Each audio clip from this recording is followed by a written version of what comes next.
Hypoglycaemia এবং sugar কমে গেলে কি কাঁচা হলুদ খাওয়া যায়? মাসুদুল্লাহ হাসান আপনি জানতে চেয়েছেন। না, খাওয়া যায় না, কারণ কাঁচা হলুদ আমাদের দেহে সুগার কন্ট্রোল করতে হেল্প করে, সুগার কমাতে সাহায্য করে।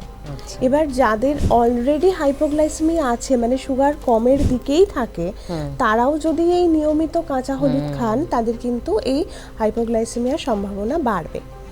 তো সেক্ষেত্রে যাদের এরকম সম্ভাবনা আছে তারা কিন্তু কাঁচা হলুদ এড়িয়ে চলুন। আচ্ছা, মাইগ্রেন ভালো হবে কিভাবে? অভিষেক দে জানতে চেয়েছেন। এটাও এখন কিন্তু প্রচুর মানুষের সমস্যা এবং এর পেনটা মারাত্মক হয়। তো মাইগ্রেন ভালো হওয়ার কোনো ঘরোয়া টোটকা কি বলতে পারো? হ্যাঁ, ঘরোয়া টোটকা বলতে এই ক্ষেত্রে প্রথমেই যেটা বলা হয় প্রচুর জল, মানে হাইড্রেশন ভীষণ ইম্পর্টেন্ট। পটাশিয়াম রিচ খাবার মাইগ্রেনের ক্ষেত্রে খুব ভালো কাজ করে, বা কফি, চা কফি এগুলো ইনস্ট্যান্ট একটা রিলিফ দেয় বলে মনে হলেও অত্যাধিক খাওয়া, মানে আমার মাথা যন্ত্রণা হচ্ছে মানে আমি কাপের পর কাপ কফি খেয়ে যাচ্ছি, সেটা কিন্তু আলটিমেটলি মাইগ্রেনের জন্য খারাপ। সেটা হচ্ছে ভাইটামিন বি যুক্ত খাবারগুলো, যেরকম হোল গ্রেনস বা বিভিন্ন ধরনের বাদাম, এগুলো মাইগ্রেনের জন্য খুব ভালো কাজ করে। বিভিন্ন ধরনের সিডস মাইগ্রেনের জন্য খুব ভালো কাজ করে। ম্যাগনেসিয়াম রিচ খাবার যেগুলো হয়, বিভিন্ন নাটস, আমন্ড, ওয়ালনাট, এগুলোও কিন্তু মাইগ্রেনের জন্য খুব ভালো কাজ করে।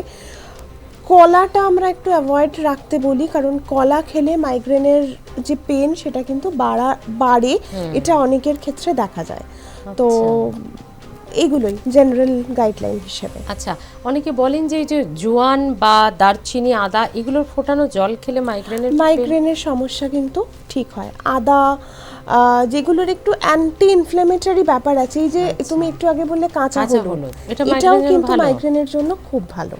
আচ্ছা, সেটা সকালে খালি পেটে খেতে পারো যে কোনো সময়, মানে ধরো তোমার আজকে মাইগ্রেনের পেন হচ্ছে, তো তুমি এই আদা, জিরে, কাঁচা হলুদ এগুলোকে ফুটিয়ে তুমি জলটা রেখে দিলে, সেই জলটা তুমি একটু একটু করে খাও।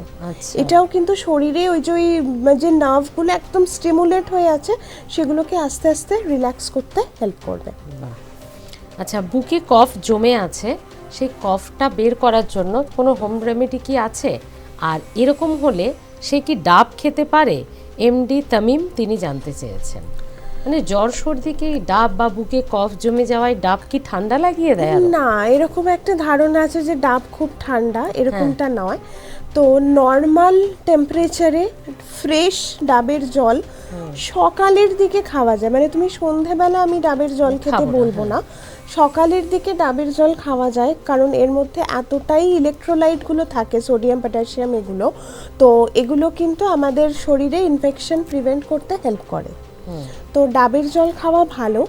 যাদের এরকম কফ জমে আছে তাদের ক্ষেত্রে অ্যাজ সাচ ঘরোয়া টোটকা হিসেবে মধু, তুলসী পাতা, আদা এগুলো ভালো কাজ করে। হ্যাঁ, এবং প্রাণায়াম এই ক্ষেত্রে খুব ভালো কাজ করতে পারে। আচ্ছা, ঋতু তিনি জানতে চেয়েছেন, ঋতুদি তার প্রশ্ন, গল ব্লাডারে স্টোন তিনি কি অ্যাভয়েড করবেন আর কি খেলে ভালো? তার জন্য আমরা বলবো একদম ব্যালেন্স ডায়েট, অত্যাধিক ফ্যাট জাতীয় খাবারগুলো একদম বন্ধ রাখুন, রেড মিটটা খাবেন না। দুধ খেলে অনেক সময়, মানে গল ব্লাডার স্টোন অপারেশনের শুরুতে দুধ খেলে একটু সমস্যা হয়, টক দই প্রত্যেক দিন খান। এবং গল ব্লাডার স্টোন অপারেশন হয়ে গেছে এরকম পেশেন্টদের থেকে আমরা জানতে পারি যে আমি একবারে অনেকটা খেয়ে নিতে পারি না, তো তাদের উদ্দেশ্যে বলবো একদম অল্প অল্প করে বারে খান, বাড়ির সমস্ত খাবার খান, কোনো অসুবিধা নেই, শুধু অত্যাধিক তেল মশলা ফ্রাইড খাবারগুলোকে একটু অ্যাভয়েড করুন, সেগুলোকে একটু, সেটা তো আমাদের যে কারোর জন্যই ভালো। আচ্ছা, পদ্মকুটির থেকে তিনি লিখছেন যে মোরিঙ্গা পাউডার কি ইউরিক অ্যাসিডে খাওয়া যাবে? খাওয়া যাবে। মোরিঙ্গা পাউডার যেটা সজনে ফুলের ফুল বা পাতা ড্রাই করে সেটাকে ওই পাউডার বানানো হয়, এটা কিন্তু একদম পিউরিন কন্টেন্ট খুব কম থাকে, বা পিউরিনকে এও কিন্তু এই দুধের মতোই কাজ করে, যে পিউরিনকে শরীর থেকে বার করতে সাহায্য করে এবং এর রিঅ্যাবজর্পশনে বাধা সৃষ্টি করে। সো মোরিঙ্গা দুদিক থেকেই পাউডার ভালো খুব ভালো খাওয়া আচ্ছা, যাবে। একটা অনেকেই বলে থাকেন সজনে শাক পাতা ফুল হাই প্রেশার হাই বিপি কন্ট্রোলে খুব ভালো কাজ করে, ভালো এটা কাজ মিথ না করে। ঠিক? না, এটা ভালো, ঠিক। এটা ভালো, কারণ এর মধ্যে প্রচুর পরিমাণে অ্যান্টিঅক্সিডেন্ট বা ফ্ল্যাভোনয়েড যে যৌগগুলো থাকে সেগুলো কিন্তু হাই বিপিকে কন্ট্রোল করতে, এবং এর মধ্যে প্রচুর পটাশিয়াম থাকে। যাদের এই হাই বিপি বা হার্টের সমস্যা আছে তাদেরকে আমরা বলি কি সোডিয়াম কম খাবেন। সো এই ধরনের খাবারগুলো কিন্তু হার্টের জন্য বা বিপি কম করতে ভালো। আচ্ছা, শ্যামলী দাস তিনি জানতে চেয়েছেন, খুব ভালো প্রশ্ন, এটা অনেকেই জানতে চাইছেন, আমি জানি অনেকের মনে এই প্রশ্নটা আছে, থাইরয়েড এবং কোলেস্টেরল থাকলে কি ঘি খাওয়া যায়? ঘি খাওয়া কি ভালো? ঘি খাওয়া ভালো ডেফিনেটলি, কিন্তু যাদের কোলেস্টেরল আছে খেতে পারে, কারণ এটা একদম রিসেন্ট স্টাডিজে প্রুভড যে খাবারের কোলেস্টেরল মানে একদম নেগলিজেবল পরিমাণে ব্লাড কোলেস্টেরল বাড়ায়। তো এই ঘি, ডিমের কুসুম এগুলো নিয়ে যে আমাদের একটা মিথ ছিল কোলেস্টেরল থাকলে নাকি ডিমের কুসুম, ঘি এগুলো কিছু খাওয়া যায় না, সেটা কিন্তু একদম ঠিক না, খাওয়া যায়। কিন্তু এই খাওয়া যায় বলছি মানে আমি মানে পরোটার পর পরোটা ঘিতে বানিয়ে খেতে শুরু করলাম সেটাও না, কারণ ঘি অত্যাধিক ক্যালোরিযুক্ত একটা খাবার, এবং ঘিয়ের মধ্যে কিছু পরিমাণ হলেও স্যাচুরেটেড ফ্যাটি অ্যাসিড থাকে। সো আমি সারাদিনে 1 টিস্পুন ঘি ভাতের সাথে নিয়ে খেলাম, ভীষণ ভালো কাজ করে, বা যাদের থাইরয়েডের সমস্যা আছে তাদের জন্য।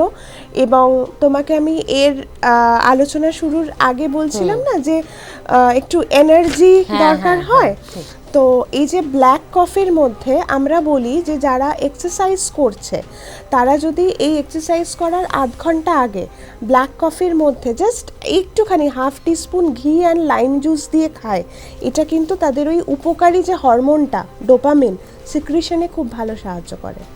সো ঘি ভালো, কিন্তু পরিমিত পরিমাণে। আচ্ছা, কিডনিতে পাথর হলে কি খাওয়া ঠিক না? শর্মিলা চ্যাটার্জি জানতে চেয়েছেন। কিডনিতে পাথর হলে আমরা সবার আগে দেখি যে কি টাইপের পাথর। মেনলি আমরা দেখতে পাই যে ক্যালসিয়াম বা ফসফরাস জাতীয় পাথরগুলোই থাকে। তো এই ক্ষেত্রে আমরা অত্যাধিক পরিমাণে প্রাণীজ প্রোটিন একদম বন্ধ রাখি, যেগুলো একটু অক্সালেট জাতীয় খাবার হয়, যেমন পালং শাক, বিট, এগুলোকে একটু বন্ধ রাখি, কফি একটু বন্ধ রাখি, অ্যান্ড রেড মিট। এই 4টে জিনিস একটু মানে একদমই খাবো না এটা নয়, কিন্তু রেস্ট্রিক্টেড। অ্যান্ড প্রচুর পরিমাণে জল খেতে বলি, যে হাইড্রেশন ভীষণ ইম্পর্ট্যান্ট।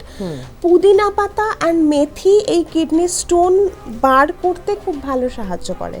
তো প্রত্যেক দিন আগের দিন রাতে কাঁচের গ্লাসে যদি একটু মেথি অ্যান্ড পুদিনা পাতা ভিজিয়ে রেখে পরের দিন আমরা সেটা খাই, সেটা কিন্তু আমাদের কিডনি স্টোনের জন্য খুব ভালো কাজ করে। আচ্ছা, সুপ্তি চৌধুরী 72 বছর বয়স, তিনি জানতে চেয়েছেন টিউমার অপারেশন, তারপর গ্যাস অ্যাসিডিটি বেড়েছে। আচ্ছা, গ্যাস অ্যাসিডিটির জন্য তুমি একটু আগে জানিয়েছো একটা ঘরোয়া টোটকা, কিন্তু টিউমার অপারেশনও হয়েছে, উনি কি এটা খেতে পারবেন? নিশ্চিন্তে খেতে পারবেন, এবং 72 বছর এজ বা টিউমার অপারেশন হয়েছে মানে তার একটু প্রোটিন জাতীয় খাবারগুলোকে অল্প অল্প করে বারে বারে প্রত্যেকটা খাবারের সাথে, মানে হয়তো একটু ভাত কম খাবো, তার সাথে অন্তত মাছটা যেন একটু থাকে, বা উনি যদি ভেজিটেরিয়ান হন একটু ডাল বা সয়াবিন, মানে কিছু একটা প্রোটিন যেন প্রত্যেকটা খাবারের সাথে থাকে, তাহলে কি হয় ওই পোস্ট অফ রিকভারির ক্ষেত্রে এটা খুব ভালোভাবে সাহায্য করে। আচ্ছা, আর টোটকাটা তুমি আরেকটু বলে দাও যে গ্যাস অ্যাসিডিটির জন্য। গ্যাসের ক্ষেত্রে হচ্ছে জিরে, গোলমরিচ, আদা 3টেকে ফুটিয়ে ছেঁকে নিয়ে তার মধ্যে একটুখানি বিট নুন দিয়ে এই জলটা প্রত্যেক দিন আমি খাই, গ্যাস অ্যাসিডিটি ভালো হয়ে যাবে।